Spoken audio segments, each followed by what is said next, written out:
And so this was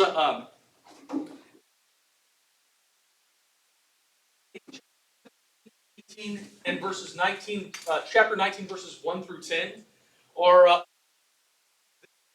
they're presenting the picture of the great prostitute, her glory and the lament of her fall, and so that's what we are looking at now. Up until this is like different scenes in the book of Revelation. It's still one book. It's still different scenes that are taking place. Chapters 16 is really painting that picture of the day of the Lord, the and will bring to the church, but how those who are marked with the blood of the Lamb cannot be defeated, regardless of not be defeated. Chapter 17 now talk about that great prostitute. Like I said, last week or not last, a couple weeks ago, last time we met, we looked at verses 1 through 6 of Revelation chapter 17, which talks about this prostitute. And when we think about the prostitute, the great prostitute, we should think of necessarily sexual immorality of the nations, idolatry, sexual immorality in relationship, adultery is connected more so with idolatry than adultery or actual sexual intercourse. So yes, there are sexual sin that could be running rampant here with the great idea really is idolatry and leading people away from the true God into worshiping these false gods. And this great prostitute here has caused the entire world, it says, all the kings of the earth have committed sexual immorality. They've all abandoned the truth of who God is to follow after this seductive philosophy, the seductive viewpoint of humanity and humanity's importance and power and all kinds of things. So that's what the great prostitute is symbolizing. It's symbolizing that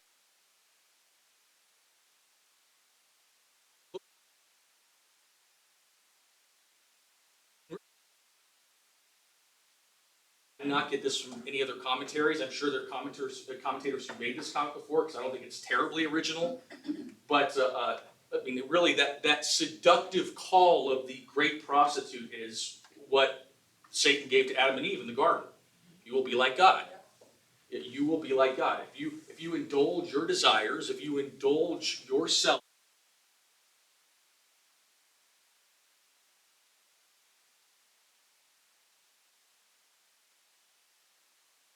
like God. And I do think we see that. I think that's a very apparent thing in our culture and our society today. I think a lot of people have this desire to be like God, and to be fair to them, I think that's almost more the human. That's our natural inclination, is to want to be like God. But we see that the idea of transgenderism and things today. You can decide sex and gender you are. God doesn't decide that. You decide that. You can decide. You can decide what is right or wrong. There's no morality. God has no truth. Your truth is what, I mean, that entire idea of your truth, it's my truth. The idea of my truth is I want to be like God. Because if I can say what truth is, then I can what is good. And so we see that, I think, in our culture today with a lot of these ideas that are very prominent. That the temptation of the great prostitute to say, yes, you can be. Yes, you can. You can determine truth. Yes, not in the sense that you can decide what you want to do or what you want to believe, but you can decide who you want to be in the very essence of your physical, biological makeup. You can decide that. So we see this very prominent in our Western culture today. That's kind of where we left it at. Now the rest of chapter 17. We'll go through 6b through 14 to kind of go through that. I saw her, I marveled greatly. But the angel said to me, why do you marvel? I will tell you the mystery of the woman and the beast with 7 heads and 10 horns that carries her. The beast that you saw was, and is not, and is about to rise from the bottomless pit and go to destruction, to rise, oh, excuse me, I did that twice, to rise from the bottomless pit and go to destruction, and the dwellers on earth whose names have not been written in the book of life from the foundation, because it was and is not and is to come. This calls for 7 mountains on which the woman is seated. There are also 7 kings. 5 yet come. When he does come, he must remain only a little while. As to the beast that was and is not, it is an 10 horns that you saw are 10 kings who have not yet received royal power, but they are to receive authority as kings for 1 hour, together with the beast. These are of one mind, and they hand over their power and authority to the beast. They will make war with the King of Kings, and those with him are called and chosen and faithful. This entire passage here is, I think, really quite very, very cryptic language. These 8 verses are up there in the high. Honestly, as it seems on the surface. So first of all, when he says that I marveled at what was going on here. It's not so much that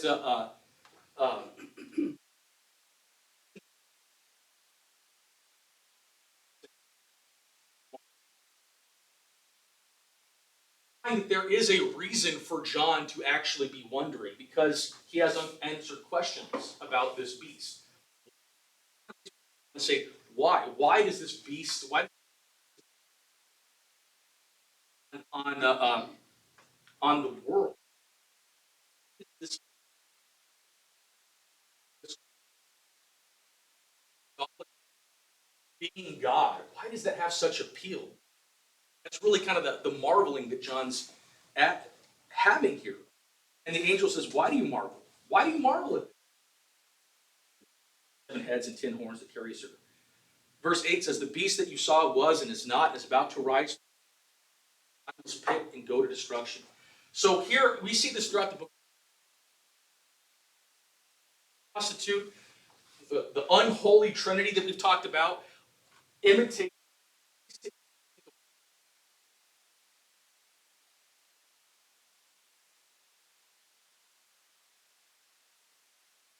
what is imitated with that by being the one who was and is not and is about to be is about to this pit and go to destruction. So here he is not. Why is this beast not? Well, it's been because on the cross, the one who is and who's the pit of destruction again. I mean, that's the idea. The beast has lost. It was fighting against the church today. And we've talked about that in chapter 16, I think especially, that lost the war to Jesus. He knows that. He's not, and he's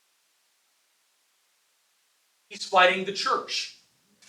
So that's the idea here. He is not, because he's already lost to Jesus. But he is coming out to fight the church still. But ultimately we also see the end is the pit of destruction for him as well. The beast will be thrown into the pit of destruction. It says that the dwellers on earth whose names have not been written in the book of life from the foundation of the world will marvel to see the beast, because the world will marvel at this, because why? He's back, and it looks like he's coming back, right? He's been defeated, he was, is not, and he is to come. And so it has a imitation, and not a quality, an imitation of the resurrection here. It seems like it hasn't. It seems like this earthly worldview has been defeated, coming back, roaring, roaring, roaring. Really, it's crazy today. United States right now, we are seeing a rise of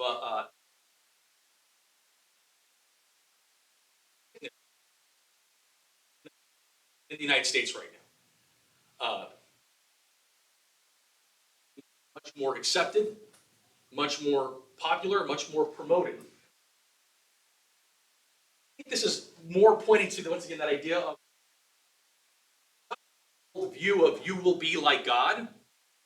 It's amazing how as we're following more and more of that in our Western culture, that the actual rise of Satanism as a religion rising as well. And I don't think that's really what this is pointing to, but what it's pointing to coincides with that. Does that make sense? Mhm. Yeah.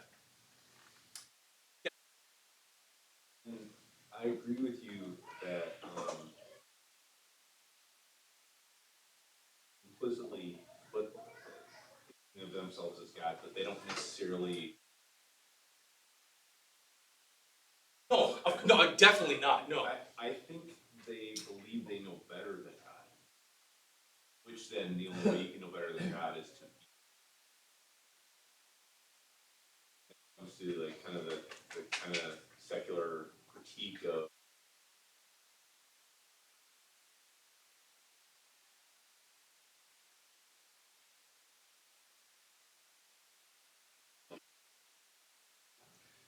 Yes. And so I think that's a seductive sort of thought, and popular culture is kind of lean.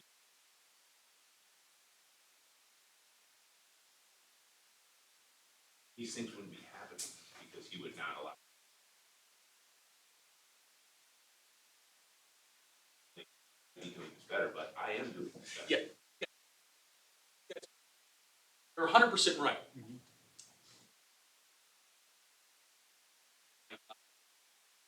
But I don't think that's really the thing. I would ask you to discuss maybe that question amongst yourselves for a moment while I go get my picture.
to see.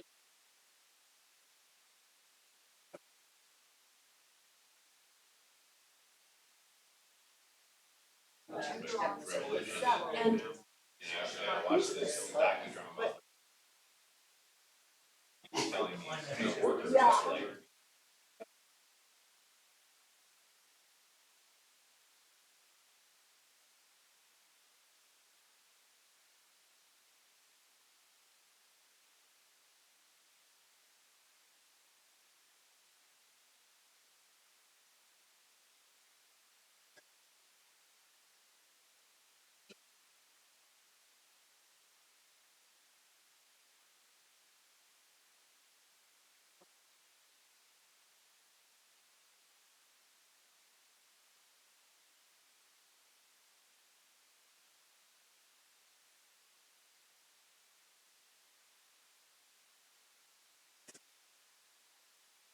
Discovering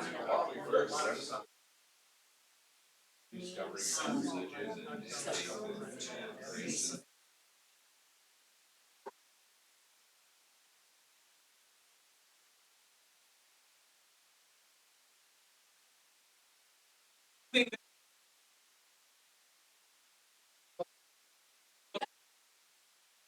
Bad things, I hope, so yeah.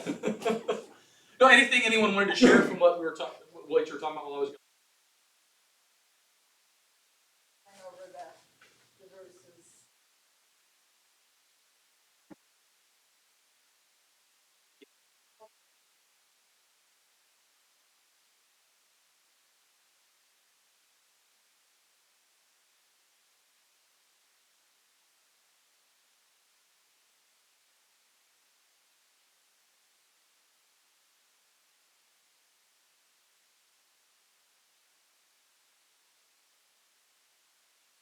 Persia, Agreed, Alexander the Great. yeah. That's generally the thought, and then, you know, the one that is at this time would be, Rome, and then, there would be one to come in the future. So that, really, I mean, there's, you know,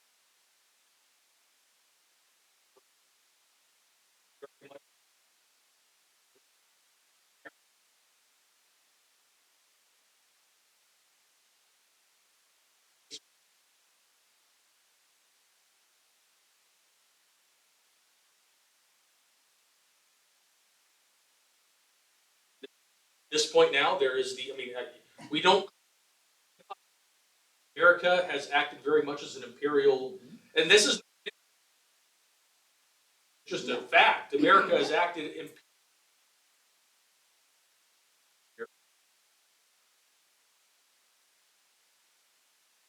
Like I said, that's not a judgment, it's just a hard to know. So then you look at, well, which one of these is that last one? So it's very possible that's what it's talking about here. One of the commentators,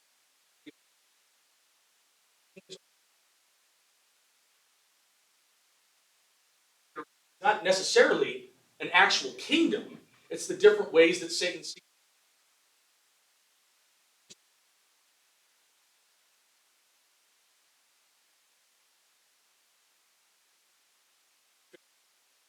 Interesting perspective. At the same time, he didn't really give a great answer on what those were.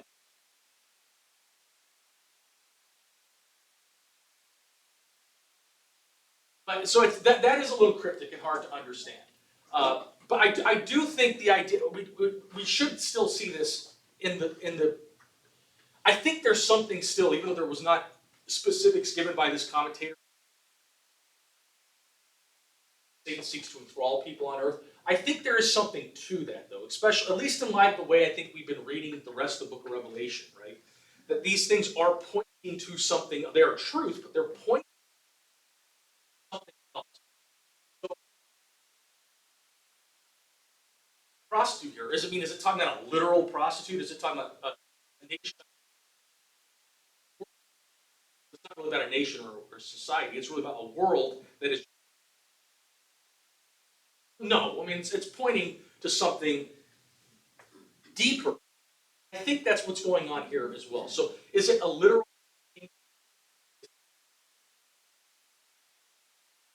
kings that were? It's Egypt, Persia, Babylon, Greece, and I can't remember the other one right now. But if those five, when Rome's down, there's going to be another one to come. Well, I mean, it's sense, right? It does make sense. But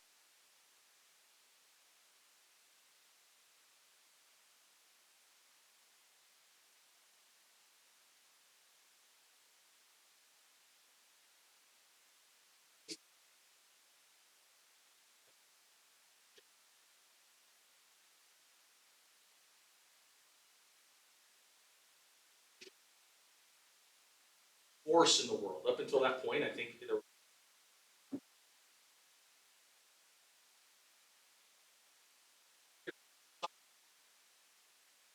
really Western culture has and civilization, British Empire in China for all that time. It really was Western civilization that dominated.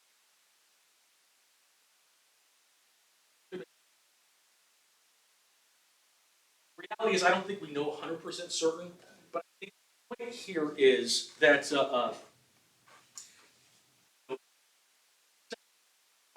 on which the woman is seated, they are also seven kings, five of whom have fallen. So even here, God is saying this is a double thing, right? It's mountains. The seven mountains are the imposing thoughts, plans, and desires of the anti-Christian empire. And it's this, but it also represents the seven kings. So different, the ways in which that will come. To be completely honest with you on this, I don't know for sure. To enthrall and lead people to God, but that's just me. And like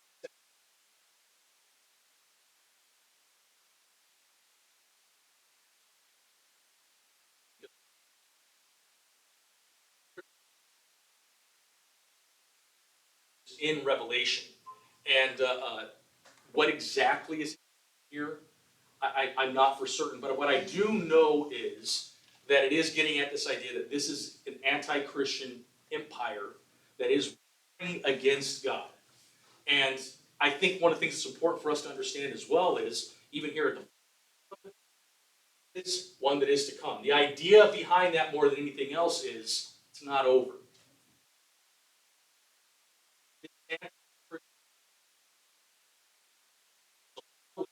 Or more the spiritual and um,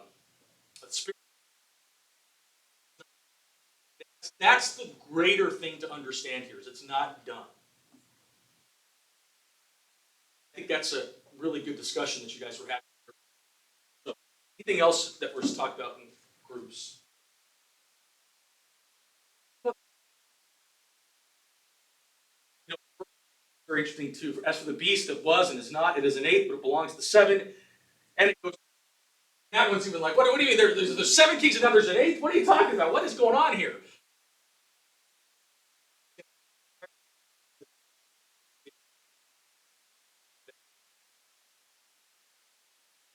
Antichrist figure, and it will seven different kingdoms, but at the same time is seeking to achieve the same goal. And what is the goal?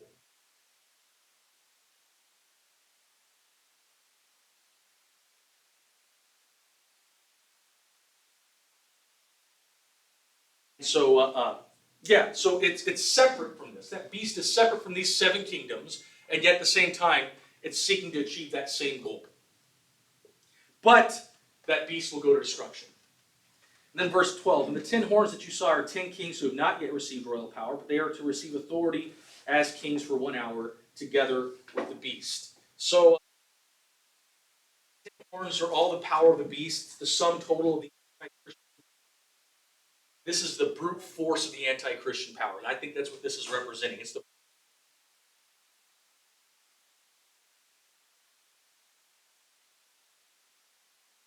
returns, there will be real power against the church and against the world by this anti-Christian empire.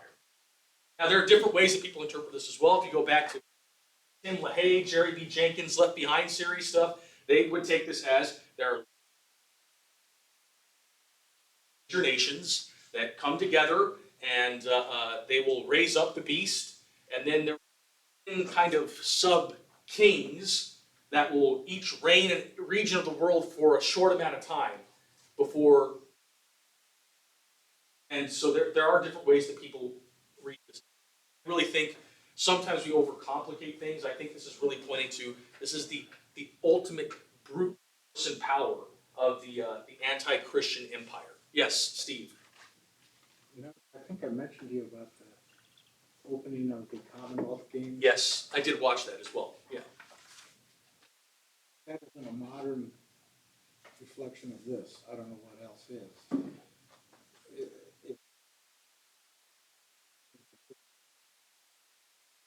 It was It was a frightened display.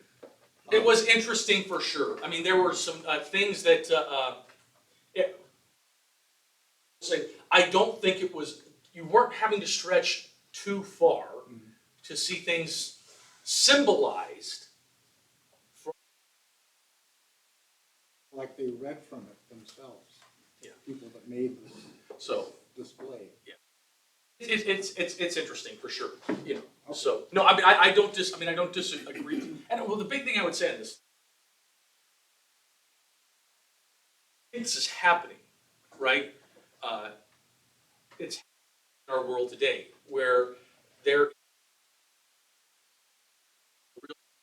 Talk about this a lot as well. So it's not something you haven't said in this class. There's a real rising anti-Christ sentiment, anti-Christian sentiment. I mean, I think that is certainly true. And that display was pretty clear on that, wasn't it? Anti-Christian. Well, I think you can see some things in there.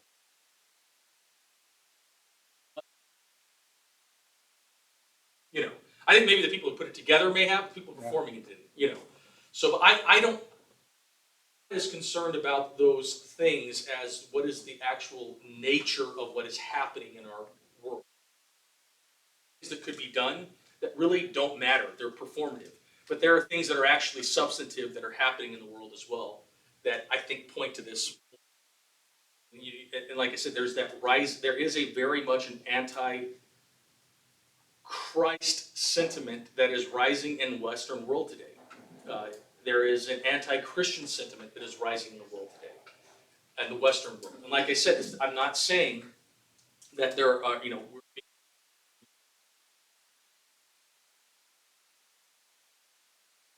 longer push against the Christian church today. And I have said this also in this class, so it's not something new I'm saying. I don't think we're going to have. I think. Order. I think there will be active persecution. I will say that things are going right now. It wouldn't surprise me to see that. And to be fair as well, as the church, if that happens, not be surprised by that. And we should not be discouraged by that. I don't think we should sit there going, yay, it's happening, right? But,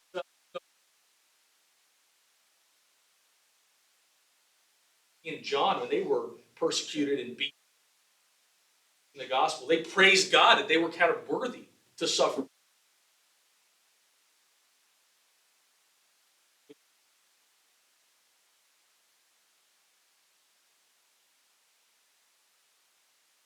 Like I said, I think there is going to be. This is I don't know. I'm just kind of trying to see the tea leaves of things. I think there's a good chance that within 10 to 20 years there will be active persecution of the church. Very likely thing. It's already happened in Canada. Yeah, at some level, yeah. There, yes, I mean, I don't. I would not disagree with you on there. There's been some movement against the church in Canada than, or at least in certain regions of Canada, than there have been in other parts. I was just thinking that with what's going on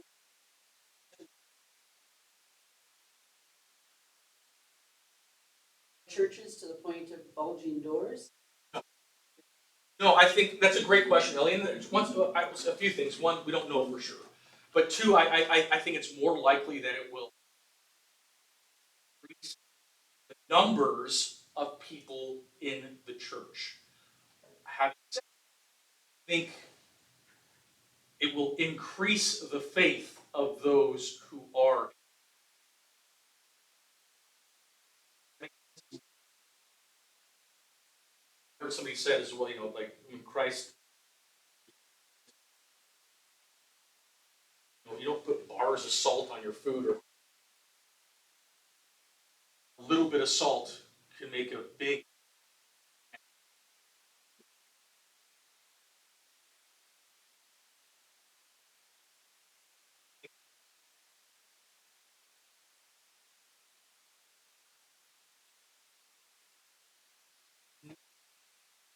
Church.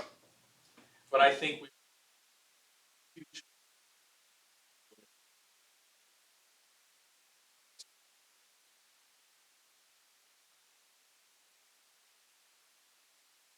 real active, great persecution in certain nations in Africa, in China. There are growing churches there.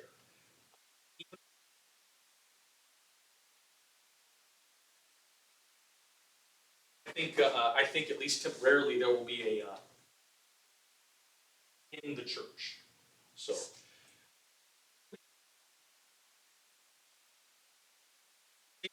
I think will happen. And having said that, I do know this will happen. I do know it will happen. How do I know it will happen? Because this will happen. Will it happen in the time frame I'm saying it in? That's what I don't know. I don't know.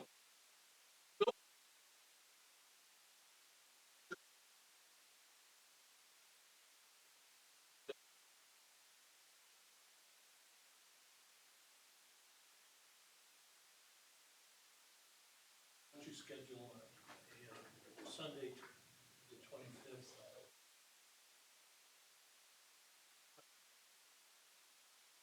Thank you, Pastor. I appreciate it, Pastor. Thank you. Yes. All right.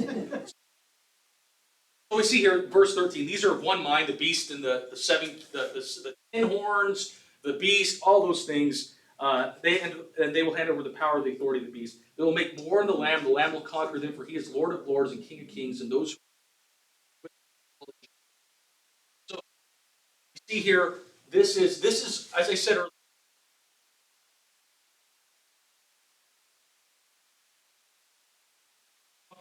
Yes, there will be persecution. Yes, there will be. Yes, it will seem even like the anti-Christian empire is winning and will defeat the world, but it can't. It won't. Marked with the Lamb. Nothing can take you away from that. That is. And the angel said to me, "The waters that you saw were the prostitute languages, and the 10 horns that you saw, they and the beast will hate the prostitute. They will make her desolate and burn her up with fire. For God has put in their hearts to carry out his purpose by being of one mind and handing over their royal power to the beast until the words of God are fulfilled." And the woman of the earth. So what's interesting here, it talks about this the sea. The idea here is that the great prostitute, the anti-fire and seductiveness that comes with the prostitute and a nation or just a region, the entire world, people of all nations, languages, and multitudes will be there. But what's interesting is also that we read in verse 16, "And the 10 horns that you saw, they and the beast will hate the prostitute. They will make her desolate and naked and burn her up with fire." So this prostitute and this beast that have been in cahoots with each other will hate the prostitute. And what is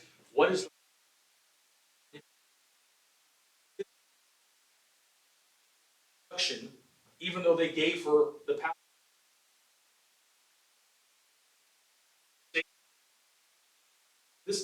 This is all one, right? The great prostitute, the dragon, the 10 horns, the 7. All these things are Satan's plan out there. So Satan will not actually.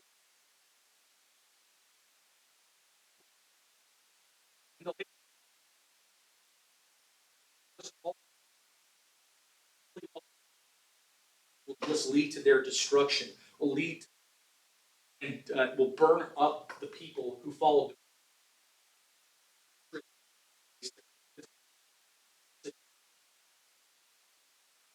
to gauge the world will turn to hatred.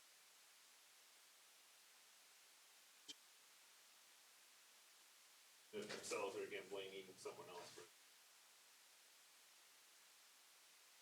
That's a human, another human. Boom. It's a house divided. A house.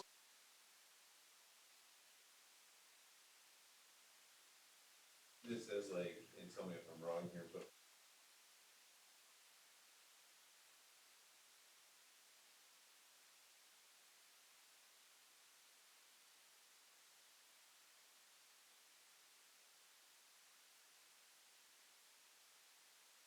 Terms that the prosecutor would say, well, it's her fault. Yes.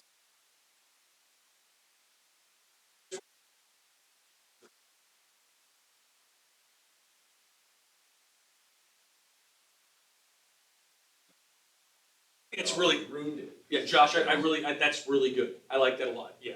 And it makes me think of like, so we were in Paris over spring break, and we.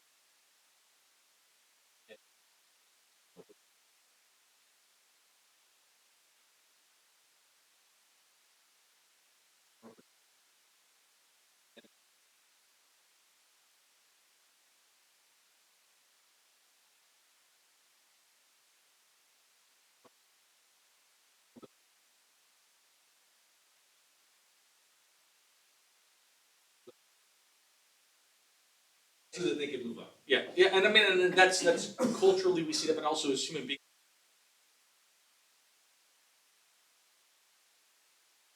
Do this as Christians, we do, and part of worship, our sinfulness. But I'm guessing most of you in this room, I know I do this, and I really make a mistake or mess. My first inclination is, well, who can I blame? You know,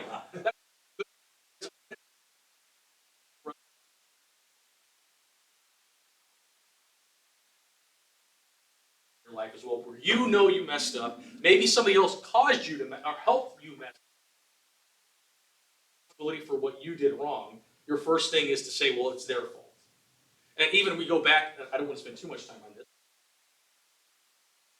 Favorite things going through that passage, you go back to the fall of Adam and Eve in the garden. What is God comes to Adam and says, what?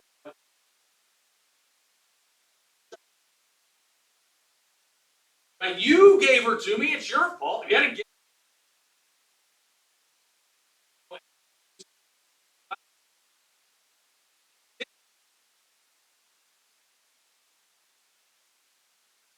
the sin is, well, let's point the finger at everyone else. I really appreciate what you said. I think that's a really good observation. Chapter 18. So this one really kind of goes into, it's a following up on chapter 17 and 18 very much go together. It adds new features to the previous one and reveals the tragedy.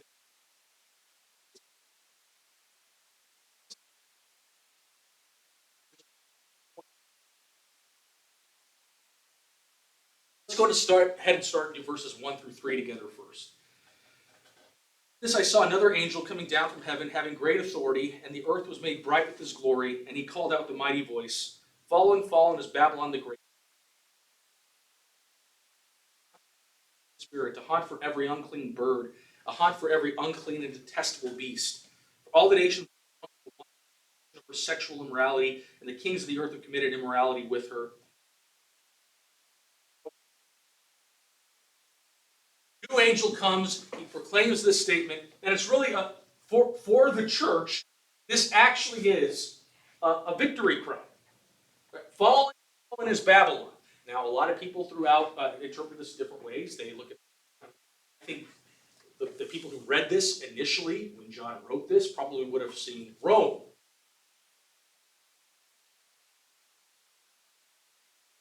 You have people today who would look at this and say, well, 1980s, they would have said, Moscow, Moscow, Moscow, right?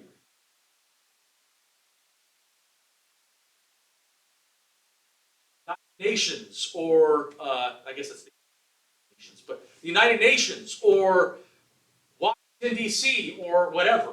Uh,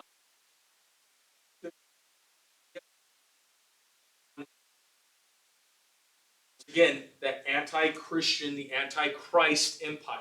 So is it literally? That's what this vision is saying. It's Christian empire, the unholy trinity, the great prostitute who has,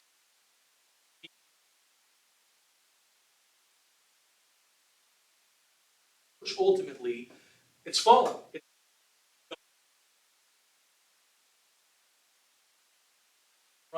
It's a spirit, a haunt for every unclean bird, a haunt for every unclean and detestable beast.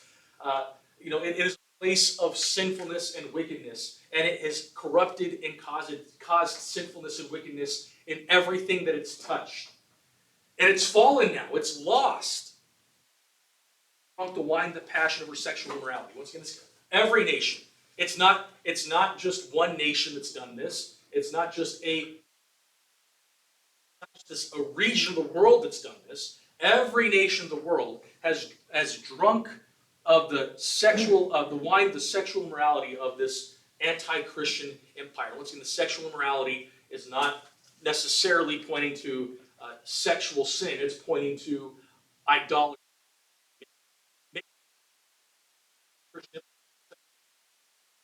Temptation is really you will be like God, and it's every nation is drunk of that.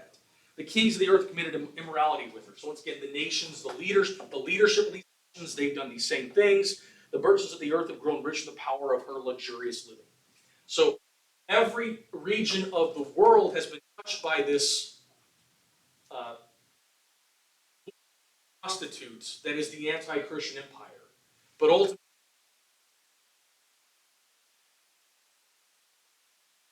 not stand. The second section here is verses 4 through 20. We'll go read through this entire thing, then come back through it. Come out of her, my people, lest you take part in her sins, lest you share in her plagues. God has remembered her iniquities. Pay her back as she herself has paid back others, and repay her double for her deeds. Mix a double portion for her in the cup she mixed, as she glorified herself in mourning. Since in her heart she says, I sit as a queen, I am no widow, and mourning I shall never see. For this reason her plagues will come in a single day, death and mourning and famine, and she will be burned up with fire. For mighty is the Lord God who has judged her. So I know I can stop and look at really quickly here.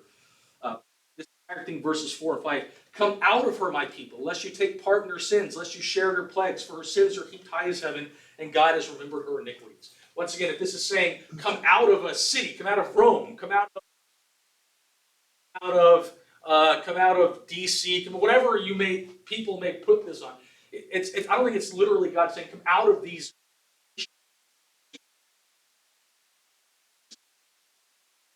What God is saying here is, come out of the clutch and the hold and seductive lie that this prostitute has. And leave that.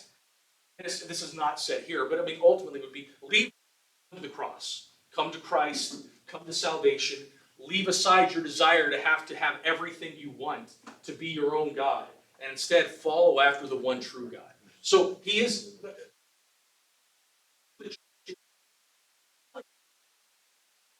behind this seduction of the prostitute, lead a sinful life, which is very much in going with every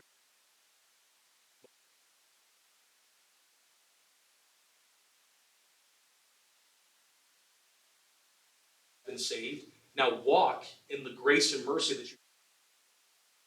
That's essentially what the angel is saying here to the church is.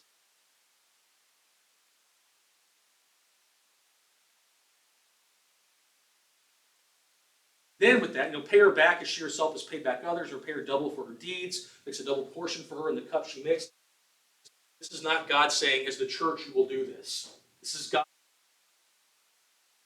saying, God, do this to the great prostitute, right? People that we love to suffer apart from Christ, and what all anti-Christ seduction to be defeated. So that's almost that's what the angel is saying here is God will do this. So give her a light measure of torment and mourning, since in her heart she says, I sit as a queen, I am no widow, and the mourning I shall never see. For this reason her plagues, for mighty is the Lord God who has judged her. So I think it's something, this idea that it will come in a day is yes, the great prostitute, this anti-Christian seduction, is very real,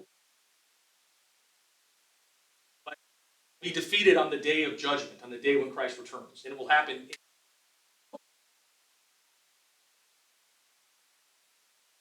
following. And the kings of the earth who committed sexual immorality and lived in luxury with her will weep and wail over her when they see the smoke of her burning. They will stand far off in fear of her torment and say, Alas, alas, you great city, you mighty city Babylon, for in a single hour your judgment has come. And the inhabitants of the earth weep and mourn for her, since no one buys their cargo anymore.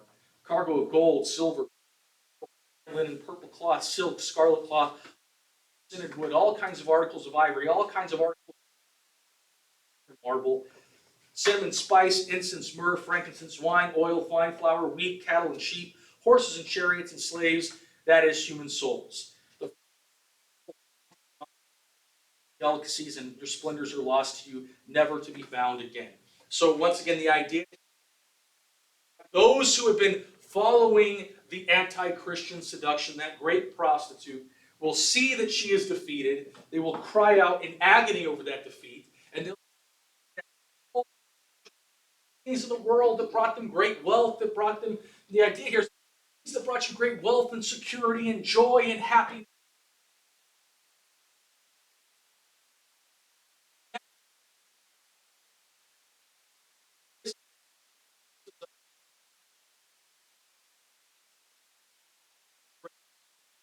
Anti-Christian seduction.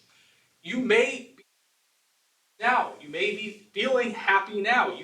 Things may look great for you now. But if you keep on following this prostitute, there will come a day when she is completely fallen, she is complete, and all that wealth that you had and all those things, it won't, delicacies and your splendors are lost to you, never to be found again. And essentially it's saying, if you follow Christian seduction of the great,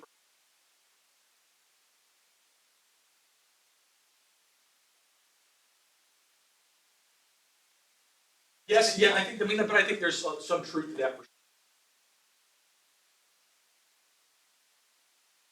And tell me if you see this differently, but I kind of think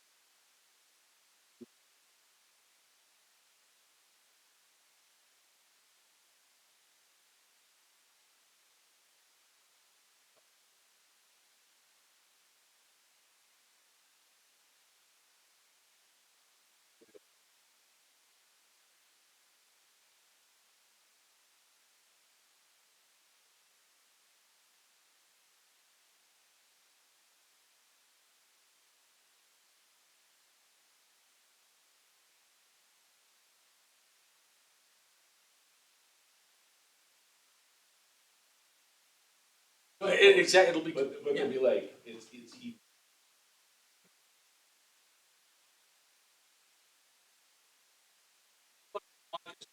Getting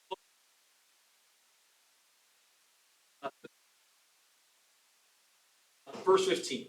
The merchants of these wares far off in fear of her torment, weeping and mourning aloud. Alas, alas, the great city that was clothed in fine linen and purple scarlet, adorned with gold and with pearls. For in a single hour all this wealth is all shipmasters and seafaring men, sailors, and all whose trade is on the sea stood far off and cried out as they saw the smoke of her great city. And they threw dust in the heads as they wept and mourned, crying out, Alas, alas, for the great city were all who had ships at sea and rich by her wealth.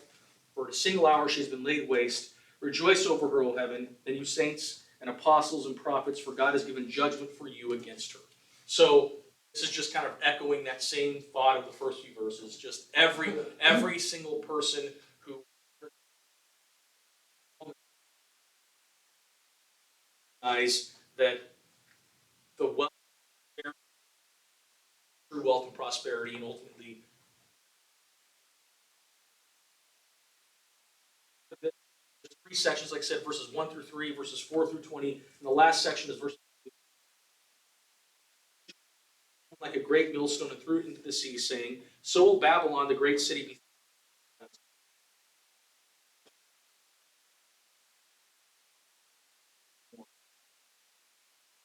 in you no more, and the sound of the mill will be heard in you no more. And the light of a lamp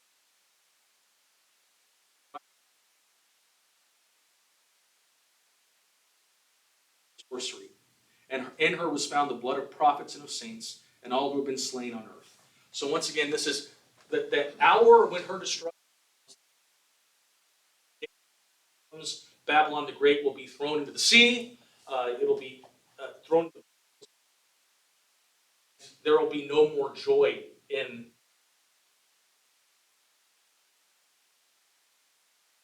There will be no more joy.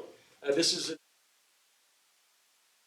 suffering and separation from God for eternity for those who have followed the great process. We're in a place that will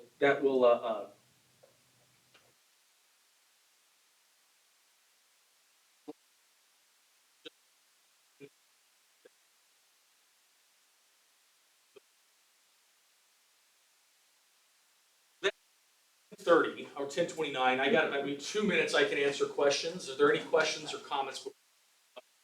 Thank you, Pastor, for keeping me on task that we were able to get through 18 today. I do appreciate that. So, are there any comments or questions? Adam,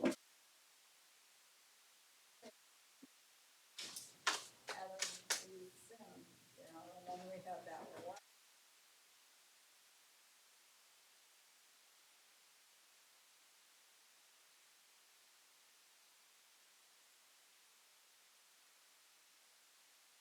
And I think, just to wrap up today, I think one thing we have to keep in mind is, regardless of where we're at in the world today,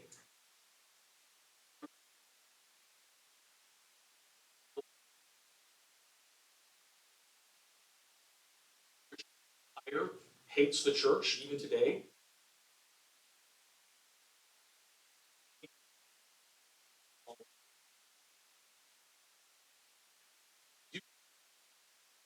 Christ has won the victory. And so that's something we need to hold on to. And like I said earlier, that's the point of Revelation. The point of Revelation is to say,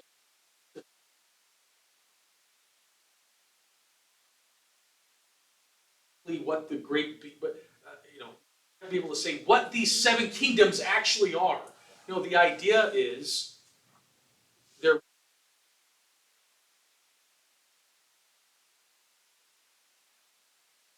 and until Christ returns, there will be trouble for you as